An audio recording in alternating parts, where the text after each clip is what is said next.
Año Nuevo. Los mismos Extra Value Meals en McDonald's. Ahora te puedes llevar 2 snack wraps y papitas y una bebida mediana por solo $8. Solo por tiempo limitado. Precios y participación pueden variar. Los precios pueden ser más altos en Hawaii, Alaska y California y con entrega. Hello, this is Kathy and this is The Cinema, the podcast where my husband Dave and I record our walk home from the movies. But today we're not walking because it's lashing rain with icy footpaths, and I'm not with Dave, I'm with Emer. Hello, Emer. Hello, Kathy. Thanks for having me. Thanks for coming back. Emer has previously been on the podcast to review the wonderful TV series Apple Cider Vinegar. You can go back and listen to that from last year.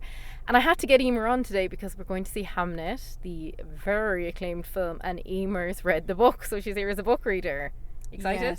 Yes, I've been waiting to see this film for quite some time. I read the book a couple of years ago and it was just so moving. You know, you can forget books really easily after you've read them. They just slip from your memory, but this one really stayed with me. I just remember finishing the last page and just being shook. It just stayed with me and it was just beautiful. And when I heard they were making a movie, I was really, really excited. So yeah, I'm really looking forward to seeing this. Me too. I started the book but not finished it yet. So I'm glad to have someone here who's finished it, albeit I love what I've read so far. I've just realised I've got mascara on, which I think was a terrible idea. Yes, I cried a lot reading the book, and I'm glad you're seeing it with me, Kathy, because I just anticipate I'm going to cry watching the film as well. Yeah. I made the mistake of reading the book like not long after having a baby, and I thought it was just too much. So much. Yeah. But it's just Maggie O'Farrell is an exquisite writer, and obviously she co-wrote the screenplay for this as well, so I'm really excited to see what they've done with it. Oh, and there's been so much talk about Jessie Buckley as the lead. She just won the Critics' Choice Award. She's just been on the cover of Vogue. Was it the cover or spread of Vogue? It was the cover. Oh yeah, I saw this via your Instagram actually. And then Paul Mescal, of course, number one crush of the pod, and by that I mean my number one crush, not Dave's. When I think about Shakespeare, of course I think about Joseph Fiennes from Shakespeare in Love. Yes, true millennial girly. Exactly. Shakespeare in Love. So of course we'll be comparing performances, but also, as we know, Paul Mescal plays like a sad dad incredibly well. Of course he's been in After Sun, that beautiful movie, as a father, and he's just a very emotional actor. I feel like this is more his space than like the Gladiator style film, so I'm glad to see him back here again. Actually, Maggie O'Farrell said on another podcast I heard recently that he was always her choice for playing this role, because just what you said, he can just inhabit the inner world of a character so well and bring that to the screen. So interestingly, before it was ever going to be a film, she pictured Paul Mescal playing this role. And it's so funny because it's two Irish people, which I love. Yes. It's funny because I've just watched A History of Sound at the Cork International Film Festival, which I don't think is out here yet, so you probably haven't seen it, but that's also another very tender Paul Mescal performance. So I can't wait for this now. We are going in, it's lashing rain, get into the cinema. Recording in the car is lovely though. It's like a little audio booth. Yeah, it is nice. It's really warm, and I'm looking out at the pouring rain. We're going to have to make a run for it. We will run. Right, we'll be back in a few hours, and no doubt after some tears to discuss the film. Bye. When shall we three meet again? Our children's hearts beat. They smile, play. Never forget for a moment. Mama. They may be gone. Mama. My boy. He lives not. You should go to London. That place in your head is now more real to you than anywhere else. I am myself indifferent on it. Again. Do you not wonder what is in it? In what? The play. What shall I do? Keep your heart open. Look.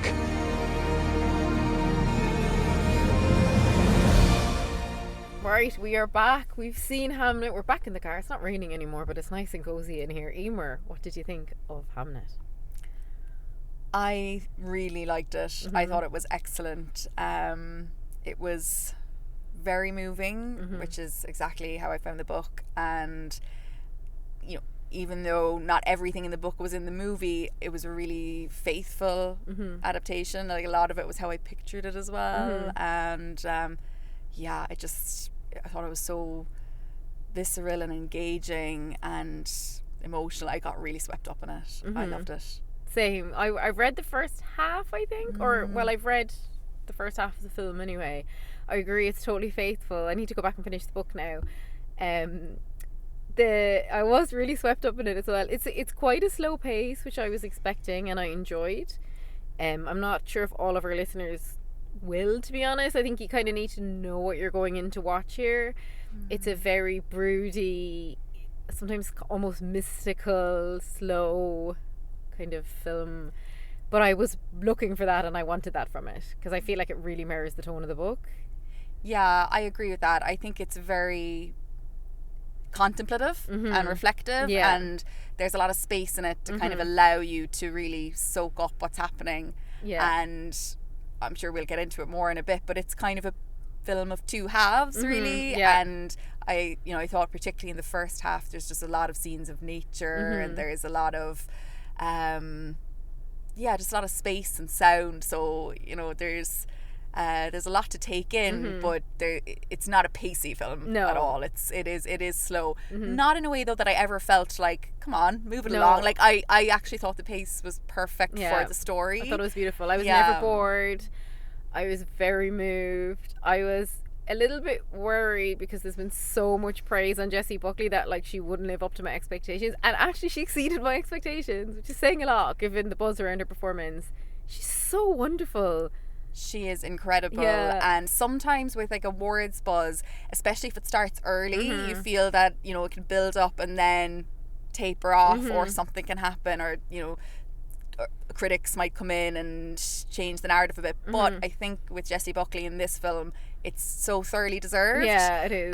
Like her face just shows so much and conveys so many emotions, and her eyes are so expressive. She's amazing. And one thing that I really noticed as well in this film is like her physical acting, not just her facial expressions and eyes, but her whole body. And how in various parts of the film she really just throws her whole being into it, and it makes such a difference in this really role in this film. And particularly when you've seen so powerful, like childbirth, and the childbirth stuff was really intense, and as someone who's experienced childbirth, I was a bit like, trigger warning there for childbirth for anyone who has experienced it. It's really intense. It's definitely her film. Like, she's the star of the film. I probably thought it was more of a two-hander than it ended up being. She is unbelievable. I haven't seen her in that many things, to be honest. As it happens, I've just missed a lot of stuff she's done, but she was amazing in Chernobyl. Did you see her in that? I didn't see Chernobyl. I've seen her in, is it Wild Rose, the one where she plays the Glaswegian singer, and I've seen her in The Lost Daughter, right, neither of which I've seen. director movie, and she was brilliant in both. She's obviously just amazing, and she's like a singer and totally versatile. But I feel like her time has come now with this, and she was, I suppose, this role just feels like it was made for her, and that she's the right person for it. And I think the fact that you get the impression that herself and Paul Mescal have a good relationship, and I think that comes through in the parts they play. And like you said, I think it wasn't so much it was her film. Now he was amazing in it, but I think she held the whole film, really. She did. She's the centre of it. My eye was always drawn to her, and that's saying a lot considering how much I love Paul Mescal. But my eye was always with her. The kid actors are amazing. I haven't heard enough about them. They were brilliant. Good. And they needed to be for the role they play, which we'll get to in Spoiler Street. So I had a really good time. I'm so glad we went together. We were both bawling next to each other. It's an interesting film in the sense that it's like to speak about a few other Shakespearean adaptations. And I haven't seen that much Shakespeare or read that much Shakespeare, to be honest. But this is contemporary language, but in the, the setting, the Shakespearean times. However, I don't think they particularly went out of their way to make it really feel like it was set in the time. I don't know if you felt like they dirtied their fingernails a bit, but other than that, they all have like kind of gleaming white teeth and perfect faces, and I didn't really feel like it was as grubby as it should have been. That's interesting. I thought it was actually pretty good on that. Like, you said they had dirty hands. They wore the same clothes throughout the whole film, and they didn't, whether they were 10 years apart even, or if he had a bit more money, they still wore the same clothes, which I think would have been realistic. That like people wouldn't have been changing their outfits a lot. And yeah, I mean, obviously they were all really beautiful people, but black in their teeth. I just want yeah, black rotten teeth when I'm watching films like this, but no one ever goes there. But I thought the actual places, the scenery, the sets were really good. Like, they didn't have too many set pieces. Like, they kind of shot in the same few places. Obviously there was a lot of outside, and there is that in the book as well. Like, there's a lot of nature, and the earth, like the earth, the trees, the ground is very powerful in the book as well. So I'm really glad that was it was really captured. It was. And we haven't mentioned Chloe Zhao as the director, but she works really well in that space, I think. Yeah. In that more kind of maybe ethereal or like that kind of magical space that she captures. Like, the outdoors is like nearly a character in it. But yeah, I agree. I do agree with you, though. Bits of it weren't as grubby as I would have liked it to be. And it's funny when you think of, like, say our Romeo and Juliet, where that was contemporary setting but with old language, wasn't it? With which? With Romeo and Juliet? The Leonardo DiCaprio. So that was Baz Luhrmann one. So that was a modern film, but it kept the exact language. Whereas in this film, they don't, excepting the scenes from Hamlet, they're speaking in modern English. They are, but I suppose the film isn't Shakespeare. It's Maggie O'Farrell, so that's fine. But one thing I thought, just back on like the making it look more grubby and all that, one thing I thought was interesting, and I'm not sure if it was intentional, it was again about them wearing the same clothes throughout. There was loads of moments in this where I felt like I was almost watching a play. Like, a lot of the fact that they used a lot of the same scenes, the fact that the actors were wearing the same clothes throughout the film, and it was the same few locations. That's such a good point. Well, I don't know if this is. I wait till spoilers. We'll wait till spoiler street. Yeah. Okay. But yeah, no, I think that's a good point, because there's one point where she's wearing a red dress, and I was like, that red dress would be threadbare by now. Like, it's not possible. So I think you're right. That could be it, which is really interesting. That's a really good thought. I think we shouldn't spoil this. Emer has read and studied Hamlet. I've never read or seen it, so we'll talk a little bit about Hamlet as we get into spoiler street as well. So spoilers are going to come up for Hamnet and Hamlet. I feel like at this point Hamlet is so old that you can't be guilty of spoiling Hamlet. Like, I haven't seen it, but I'm very happy for you to spoil the plot for me. So we're going to take a quick break, and we'll be back for spoilers. I had that dream again. My small business needs to hire, but I don't use LinkedIn, and I hire an energy vampire. But also, they're a literal vampire. And suddenly my team is spending all their time sharpening wooden stakes and buying bulk silver and rehearsing ancient chants, and then I wake up.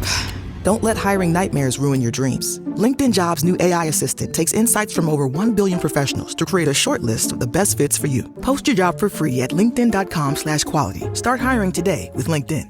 Right, we are back to discuss Hamlet spoilers. Funnily, exactly where I put the book down because it got too much for me, and I was like, I'm going to see the film and I'll come back to it, is exactly when the kid gets pestilence, which is exactly when you said it's a movie in two halves. It's basically, interestingly, where the film completely turns on its head. Where this is so moving and like really, I guess, comes into its own is her story of having lost her own mother. So there's so much grief in this film, and I really would put a strong warning, and I'm sure anyone who's paid attention will know, like, that you'd need to mind yourself going into this film if you've experienced grief recently or child loss.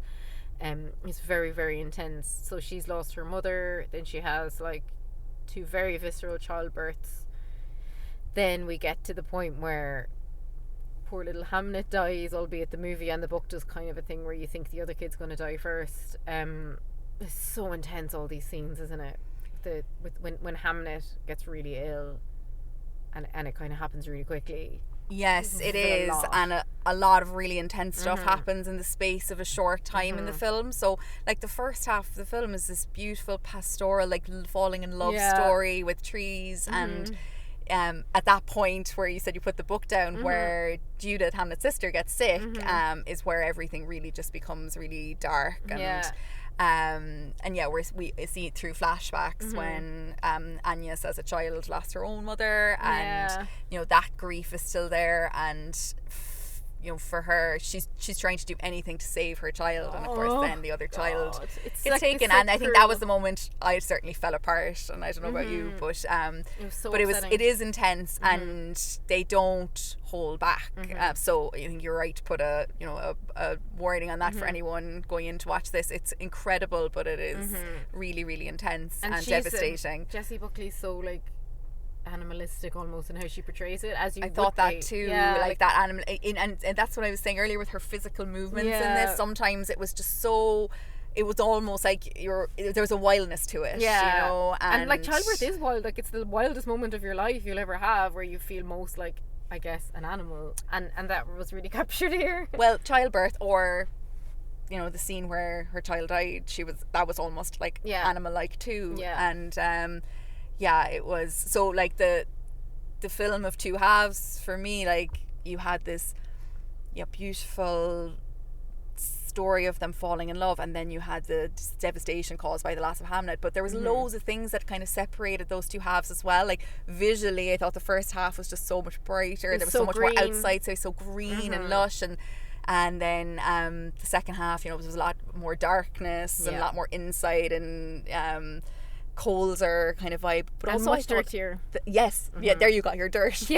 Finally. But like, I don't know if you noticed this, Kathy, but the sound as well, like for me, like the first half of the movie, I noticed there was just so much sound happening. The soundtrack, there was loads of sound. There was the sound of birds. There was this kind of like, almost like this echoey noise sometimes. It was just the constant sound of like nature happening. And the second half was just so much quieter. Like it was, you know, interspersed with sound, but it was just all of that kind of noise just went away, you know. And I suppose it's like a metaphor for the actual sound and colour just being taken out of their world a bit, you know. I think it was like her inner life just died, because there's this kind of like, she's a bit of a mystical character, and where she touches Paul Mescal's hands at the beginning, and she's like, I feel the world, I feel the ocean, I feel everything.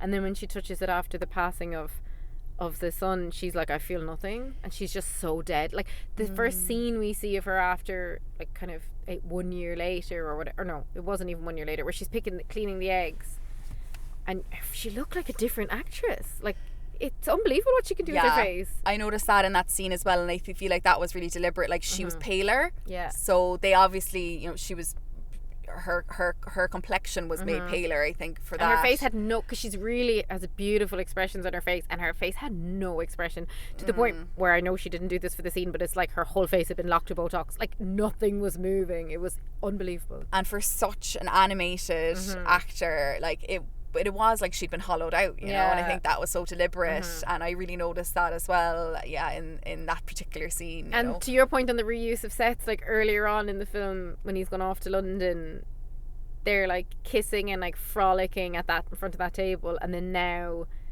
she's like, fuck off, back to London, basically. And she keeps saying, which is so awful, and you can see where she's coming from, but it's so awful for him, where like, you should have been here, you didn't bid him adieu, you weren't here. And she just keeps saying, Hamnet died a horrible death and you weren't here. And like, what is he supposed to do with that? Like, as a character, again, I have no idea if any of this happened in real life, by the way, but like, how can he respond to that in any satisfactory way? And also for either of them, right, like their grief is so sad, and they can't, they're kind of pulling away from each other in it. And I guess that's there when the last bit of the film, he goes back to London and writes Hamlet. Though you said in reality that was about 4 years later. Yeah, so in the book there is a lot more happens in that time. So after Hamnet dies and he goes back to London, he just spends more and more time there. So they moved into this big house in Stratford, but he maybe comes back once or twice a year. He's not there that often. And you know, the scene where he gives her a bracelet, she leaves the room, there's a little bit more there in the book where she can tell he's maybe been with other women, and you know that so he's obviously in his grief has escaped off to this life in London. And then when she finds out about the playbill for Hamlet, herself and Bartholomew go to London angrily. I think in the book, I recall in the book that it was angrily, but maybe that's how I read it, to see like, what the hell is he doing? Well, no, I think she was like, what's this, a play about my son? Like, why didn't I hear about this? Everyone else knows. And she storms to London and to find him, and you know, then the scene in the Globe is pretty faithful to the book. And but I will say, like, there was a beautiful last scene of the movie, but it was so powerful in the book as well. Like it really is. In the book, now as someone who hasn't read Hamlet and who isn't like a huge Shakespeare buff, and I struggle to understand the English. First of all, I thought, God, everyone used to be so much smarter when they went to see plays for entertainment as opposed to, I don't know, using grok. So I do rue the days gone by. But I have to say, as someone who doesn't know Hamnet and isn't into Shakespearean plays, the film kind of lost me when I just had to watch scenes and scenes of Hamlet. As someone who knows Hamlet, is all that in the book at the end? I think I do agree that some of that gets lost in the visual, because the thing you have about the book is it's being described to you, and also you can read it. You're reading a description of what's happening. You're not reading Hamlet. And you're absolutely right, the language is Shakespearean, and while you could convey a lot with the tone, you still don't really know exactly what they're saying. And if you don't know Hamlet, then a lot of it's going to kind of go over your head. So I do agree. I think that's something maybe the book does a little bit better, because I suppose the whole thing with Hamlet is it's the king, the father, who has died, and his son is alive and must avenge him. But of course then it's the tragedy in the end.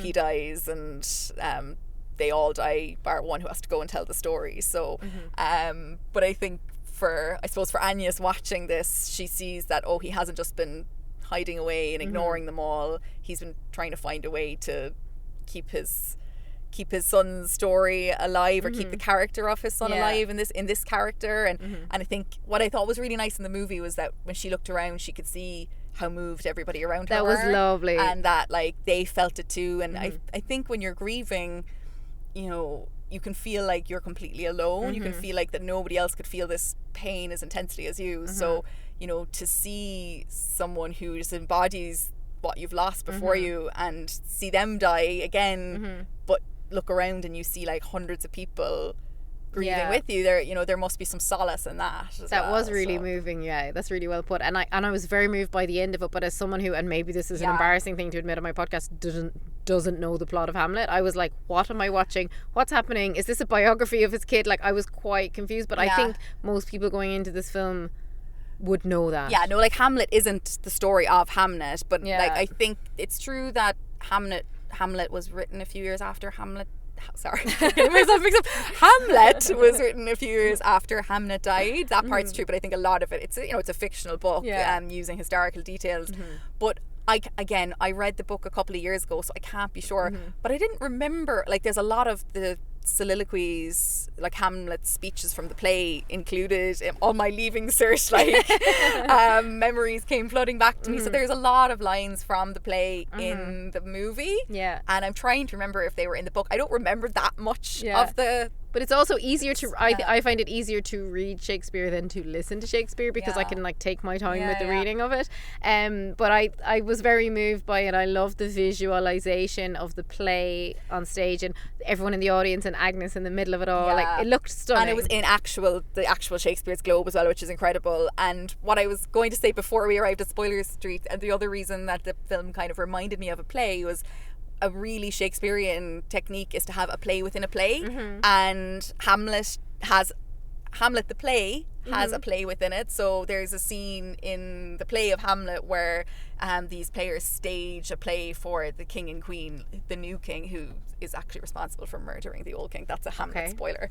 And then marrying his wife. So so there is actually a play on within the play, and that's often used as like a device by Shakespeare. So I really liked that in Hamnet. We had Hamlet. I like that Hamlet happening. So we actually in the film get to watch a good chunk of the play. And very well acted. The reason the play is within the play is how it affects the actual characters of the one you're watching. So I think we got to see that, because we got to see Will backstage, and we got to see Will. I didn't know you were on a nickname basis with him. Well, that's actually the other thing. I think in the book he's called Will. I might be wrong about that. I don't think he's called like William Shakespeare in the They only use his name when twice. they go and find him in London. But I remember, I think he was just Will in the book, but I'll have to check that. I may just have a false memory of that. But they only use his name twice in the whole film. Like until the end, when they say we're looking for William Shakespeare, we never hear his name. Exactly, but it's like that in the book as well. He's never called William Shakespeare, and that's very deliberate because again, it's kind of the story of Agnes. Yeah, exactly. And he's just the tutor that she met out the back, So I love the play stuff. I feel much more educated having watched it. I was bawling crying at the end. Like I found it so moving. Did William Shakespeare come out as a ghost in the first ever airing of this play? How will we ever know? I actually that I do not know. I don't know. I have to do some intense googling. I hadn't known that you studied Hamlet for your leaving cert when I invited you on, so I was very lucky because I did Macbeth, so I was no good. But there was some Macbeth in it as well, wasn't there? I think at one point when the kids they were doing When Shall We Three Meet Again? Yeah. Then isn't that the witches from Macbeth? As they were saying it, I knew the words, so possibly. The kids are so wonderful in this, aren't they? Excellent. I mean, the older sister's good, but she's not really in it. It's the two twins that are like really magnificent, and love to see Emily Watson as well as the mom. I was gonna say she was great, and like what I love about her character as well. It's it's a supporting role, but it's a really important one because look, Agnes, like the role of the mother is really important in this story, and Agnes obviously lost her mother as a child, and her stepmother was a very cold woman who was cruel to her, really, who kind of cast her out. And when she went into her husband's house initially, it looked like she was meeting this really stern mother figure, but through the story we actually see this kind of bond forming between the two women. Like they're not the same. Like one is this real like outdoor wild woman, one is this more traditional householder, and like they're not the same, but they realize they have more in common than they realize than they thought first, and that brings them together. And she gets so much support from her mother-in-law, through the childbirth, through the loss of her child later. She's really there for her when her husband isn't, and she literally holds her together sometimes, and helps her do the hardest tasks in the world. And I think that's actually a really beautiful story within it as well, their relationship. That was lovely, and it really reminds us of something, which is even the Emily Watson character says like she buried 3 kids, and Agnes's mom died in childbirth. So like this film reminds us of how dangerous a thing childbirth can be, and what tough lives women had back then, with no medical aid and interventions in labour, and that kind of brings it all home as well. So it's a very visceral film. I'm really glad we went to see it together. I hope our listeners liked it. I'm dying to hear what everyone thought about it. Both the Hamlet and the non-Hamlet people out there. I think there's a new Hamlet movie starring Riz Ahmed that's supposed to be brilliant. If I've imagined that, I will remove this piece from the podcast. But I do think I saw something about that, and that it would amazing. It does sound interesting. Yeah, he'd be good. It's like a reimagined, and he's been working on it for like 15 years. Okay. I think it's Hamlet. Yeah. I don't know if you've never watched the Kenneth Branagh Hamlet with Kate Winslet as Ophelia. That's worth a watch. That's good. That's a good adaptation. I have very lowbrow film taste though, so it doesn't feel very Shakespeare-y, which is the silly thing to say because it is literally Shakespeare.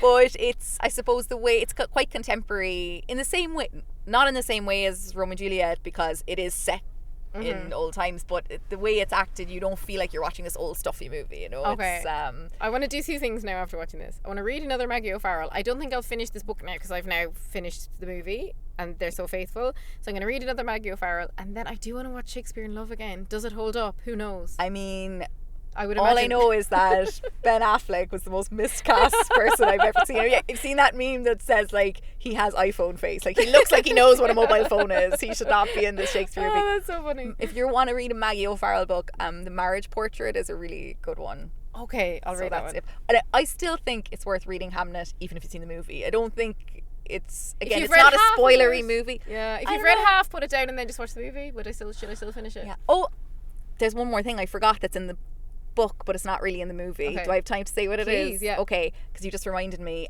So spoilers for the book now. Yeah. Well, I mean, kind of, not really, but there's the thing in the book. There's this whole kind of, it goes between not a subplot, but another story that it switches between, which is basically how the plague arrived, and there's this story of like this, merchant like on a boat and a monkey, and how that eventually gets carried over, and it kind of shows the origin story of this plague arriving into their town that eventually kills Hamnet.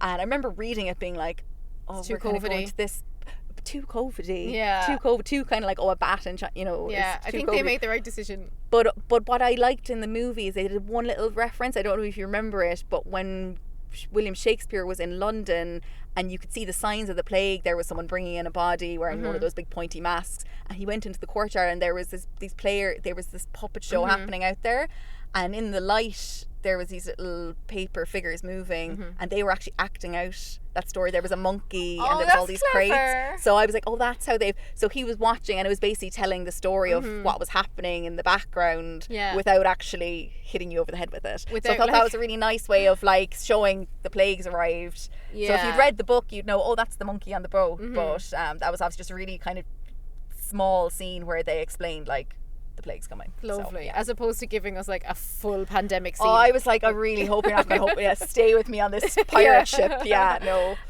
Okay, so what's the Maggie O'Farrell book you referenced? The Marriage Portrait. The Marriage Portrait. And I see she has another one coming out this summer. So she will be I'll be all over it. Yeah, but honestly, The Marriage Portrait is another kind of historical fiction one, but it's really engaging, really beautiful. Okay. Highly recommend. Yeah. Brilliant. And if you, dear listener, like hearing us talk about books and then compare them to the movies, Dave and I did a John Grisham season on a completely other end scale of literature last year on Patreon. We had such a laugh. I read each book and then we watched the film afterwards and then we compared them. So we started with The Firm, then we did The Pelican Brief, then we did The Client, and then we went right up to The Naughties and did The Runaway Jury. So if you are interested, head over and you can get 7 days free on Patreon, so you can listen to them all and then sack off again. Emer is a writer and a journalist. Emer, where can our listeners find you if they want to read some of your work? You can find me on Instagram, Emer Harrington Writer, that's EMER, and I usually post things there, or if you Google me you'll probably find some of my articles if you're interested in reading them too. Very good articles, and I'll link to your Instagram here, and also go back to last year and listen to Emer and I talking about apple cider vinegar, which was quite the ride. Thank you, Emer, for coming back. Thanks for having me, it was a pleasure. My pleasure. Bye. To die, to sleep, perchance to dream. What do you see?